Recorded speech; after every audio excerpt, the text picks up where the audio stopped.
আওয়াজ নাই যুবকরা, বামে না ডানে? Will go to the right track, will not go to the left track. আমাদের মুসলমান হিসেবে আমাদের পন্থা হচ্ছে ডানপন্থা, মুসলমান বামপন্থা হতে পারে না।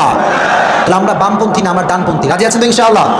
ডানে গেলে পাবেন দুটি জিনিস, আওয়াজ দিয়ে বলেন কয়টি জিনিস? এক নাম্বার ক্ষমা, দুই নাম্বার আল্লাহর জান্নাত। সুবহানাল্লাহ। আল্লাহ বলছেন ওয়াসারিউ ইলা মাগফিরাতিন মির রাব্বিকুম ওয়া জান্নাতিন আরদুহা আস-সামাওয়াতু ওয়াল আরদু উইদ্দাত লিল মুত্তাকিন। আল্লাহ বলছেন তোমরা ক্ষমার দিকে দৌড়াও আর এমন একটা জান্নাতের দিকে দৌড়াও যেই জান্নাতের প্রশস্ততা আকাশ আর জমিন বিস্তৃত করে দিয়েছে একজন, তিনি কে?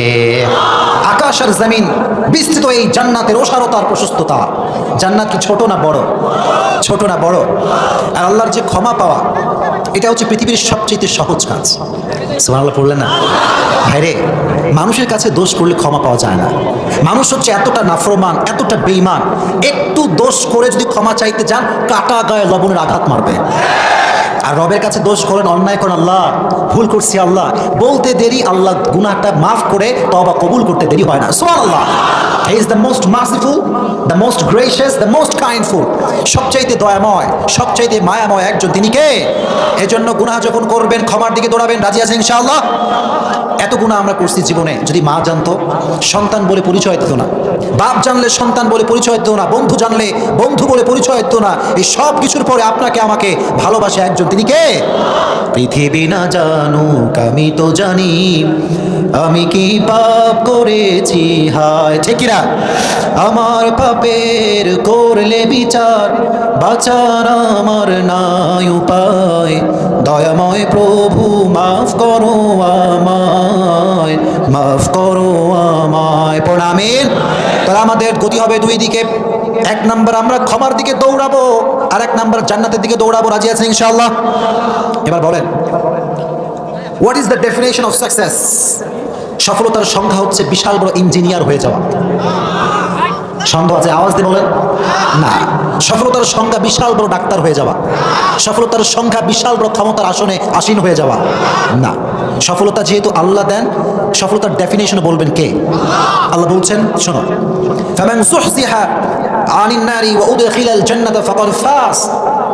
সফল কারা? আল্লাহ তাআলা বলছেন, those who gain the paradise they are gain the ultimate success in their life। যারা জান্নাত পেয়েছে তাদের মতো সফল ব্যক্তি আর কেউ হতে পারে না। সো জান্নাত পাওয়া হচ্ছে লাইফের সবচেয়ে বড় সফলতা। যুবক, তোমার গার্লফ্রেন্ড চারটা আছে না, এটা কোনো সফলতা, এটা লুচ্চামি ছাড়া কিছু হতে পারে না। সো নিজেকে সফল মনে করো না। সফল তো হবা তখন, জান্নাত পাবা যখন। আচ্ছা বলেন, আমরা যারা এসেছি, আমরা খ্রিস্টান, হিন্দু না মুসলমান? গর্বের সঙ্গে বলতে পারলেন না? আমরা কি? আমরা কি? মুসলমান হিসেবে আমাদের কি আসলে জাহান্নাম পাওয়ার কথা না জান্নাত পাওয়ার কথা?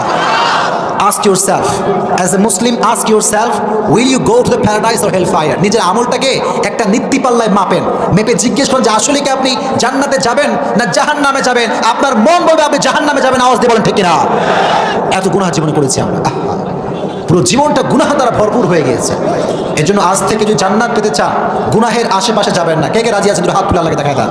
পারা যাবে ইনশাআল্লাহ? আল্লাহ কবুল করে পড়া আমিন। এই জান্নাত সবাই পাবে না। এই জান্নাত কাদের জন্য আল্লাহ রেখেছেন? আল্লাহ বলছেন উইদ্দাত লিল মুত্তাকিন। এই জান্নাত পাবে সে আল্লাহর ভয় আছে যার হৃদয়। কার ভয়? উইদ্দাত লিল মুত্তাকিন। মুত্তাকিন শব্দটা নির্গত হয়েছে তাকওয়ার থেকে। তাকওয়া মানে ফিয়ার অফ লর্ড, একজনের ভয়। তিনি কে? এই আল্লাহর ভয় বাংলাদেশে নাই বলে যেখানে সেখানে সুদ খাওয়া হয়, যেখানে সেখানে ঘুষের ব্যবসা করা হয়। ঘুষ মনে হয় বাংলাদেশে নাই? রন্দে রন্দে ঘুষ, টেবিলের নিচেও ঘুষ, টেবিলের উপরেও ঘুষ, টেবিলের ভেতরেও ঘুষ। আল্লাহর ভয় থাকলে এটা কি সম্ভব হবে? এক অফিসারের কাছে তার কর্মী ঘুষ নিয়ে আসছে 10 লাখ টাকা। কয় লাখ টাকা? এই যুবক কথা কয় লাখ টাকা? রমজান মাস, মাসটা কি দেবা? মাসটার নাম কি? অফিসার খেপা, বেরো, রমজান মাস হাত দিয়ে ঘুষ নেওয়া যায়? পবিত্র মাস, সোজা টেবিলটা ঢুকাই যা। কোথায় ঢুকাই দে? আচ্ছা কোন টেবিলে ঢুকাইছে? কেউ দেখে নাই, কেউ শোনে নাই, দেখছে কে? এই কথাটা শুনছে কে? আল্লাহর ভয় থাকলে কেউ দুর্নীতি করতে পারবে না, বাংলার মাটিতে কেউ ঘুষ খেতে পারবে না।